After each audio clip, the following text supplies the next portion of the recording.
This is a sports catastrophe production. Hey there, hello there. It's Jeff Carter welcoming you to another sports catastrophe birthday boy. And the birthday boy for January 25th is Chris Chelios, the man you see in the picture as captain of the Chicago Blackhawks, his hometown team. He's from Chicago. He's now 59 years old. And he's done a lot of things. Chris Chelios is a former defenseman, one of the longest tenured in the NHL in history, and a three-time Stanley Cup champion. One with the Habs and two with the Wings. So he played for the Habs, Blackhawks, Wings, and Thrashers. When he was brought up from the AHL to play for the Thrashers during the 09-10 season, Chelios was the oldest active player in the NHL and the second oldest of all time, but had played the most games of any active player in the NHL, was the last player from the 81 NHL draft still active, or in that case, any draft from before 1986, and had the most career penalty minutes of any active player. Chelios holds the record for most games played in the NHL by defensemen, 7 overall in games played, has the most career playoff games with 266, and tied Gordie Howe for most NHL seasons, 26. In 2009, he appeared in the playoffs for a 24th time at record, only missing the playoffs once, 24 out of 25 possible seasons. He only missed one, 97-98. He's also the record holder for most career postseason losses, obviously. However, he only lost at Game 7 once, and that was in the Adams Finals against the Nordiques as a Hab. Chelios is of Greek heritage. He had a cousin who played hockey and was a former first-round pick of the Carolina Hurricanes by Nikos Chelios. He was inducted to the Hockey of Fame in 2013, basically on his first try, and is now on the IHF's best team ever. So Chelios played hockey in Chicago. His family actually moved to California, and he couldn't play high school hockey in Southern California. He got a scholarship from U.S. International University, the only NCAA one school west of the Rockies at that time, I guess. However, when Chelios was as a freshman, he was in the wrong environment. He considered quitting hockey, but he decided to head back to Canada. He was twice cut by junior B teams, and basically had a lot of issues. But he got on with in the Saskatchewan Junior Hockey League with the Moose Jaw Canucks, and actually was a grinder. Montreal decided to draft him in the 1981 draft, picking him 40th overall, which isn't that bad.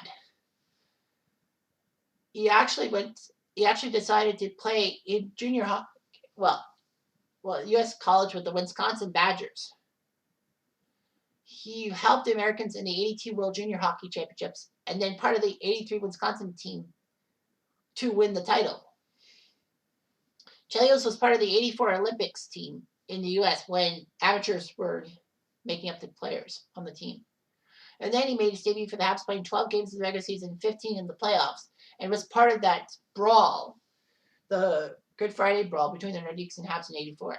He joined the U.S. team at the 84 Canada Cup. Chelios made the Habs for good in 84-85 and looked good. He got to the All-Star game and was named to the All-Rookie team in 1985, which is pretty good. He was second in Calder Trophy to Mario Lemieux. However, he scored 10 points in 9 games in the playoffs, so he did very well. And although he played half the season in 86, he did win the Stanley Cup with the Habs, joining fellow rookies such as Charles Dahlin, Claude Lemieux, Steve Rooney, and Patrick Waugh to get the title.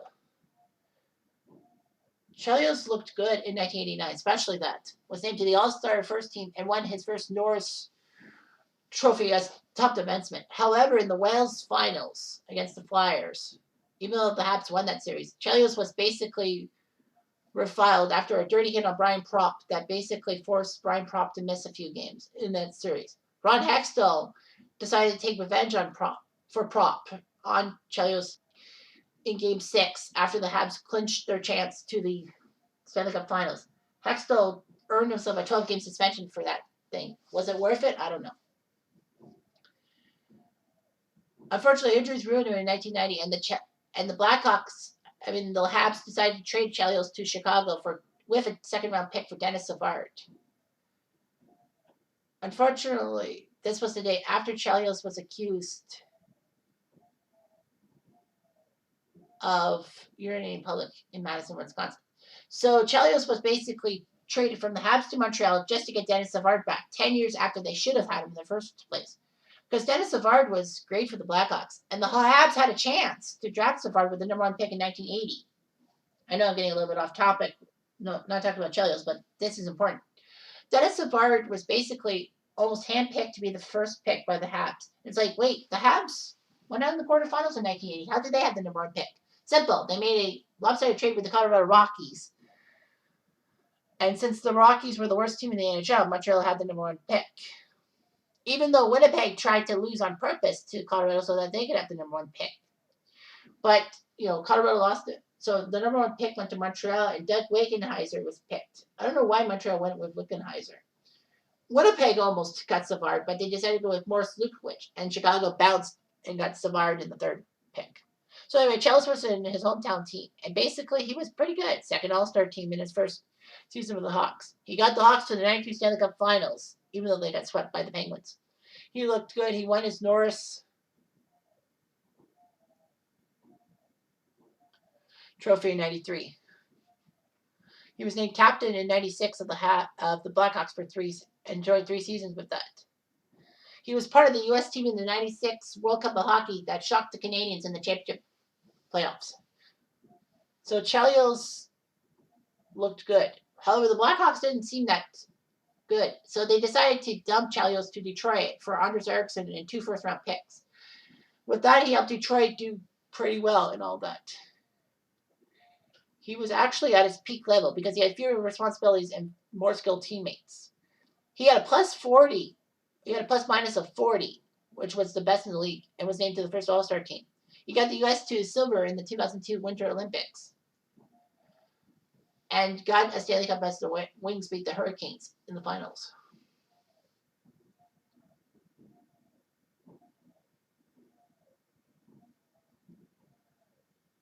Anyway, Chelios even attempted in 2004 to train with the U.S. Bobsled Federation in a bid to compete for the Greek bobsled team at the Winter Olympics, which was funny, but they didn't qualify for the Winter Olympics, the Greek bobsled team. And Chelios competed in the Winter Olympics for U.S. in hockey in Torino. At 43, he signed a 1-year contract with the Red Wings. He kept re-signing and all that. And at the 2006 Winter Olympics, he became the first player to take part in an Olympic hockey tournament 22 years after the first. The first one was in 1984 and in 2006. And before Mr. Doubter comes by, but I know he's on vacation, as I said in my Winter Olympics video, that basically after 1992, the Olympic Committee decided to have the Winter Olympics and do 92 and then 94, then go every 4 years. Not have winter and summer in the same year. So, yeah. So, basically, that would have been it. He would have had 20, I think. So, anyway, he became the second oldest player in NHL history on January 8, 2008, at 45 years, 348 days, passing Mo Roberts. Only Gordie Howe was older, at age 52. If Chelios had stayed around until 2012, he would have beaten him. But then again, yeah. So somehow the Atlanta Thrashers got him, and he played 7 games for them, no points. So yeah, he had a lot of friends and all that. He's an icon in Chicago and Detroit. So yeah. So Chelios' NHL career: 1,651 regular season games, 185 goals, 763 assists, 948 points. He was so close to 1,000 points. And he almost had 3,000 penalty minutes. He missed by 109. So yeah, he got some Americans into some good stuff. But he was an icon, and basically, his longevity is something that is shocking. Anyway, thanks for watching. I know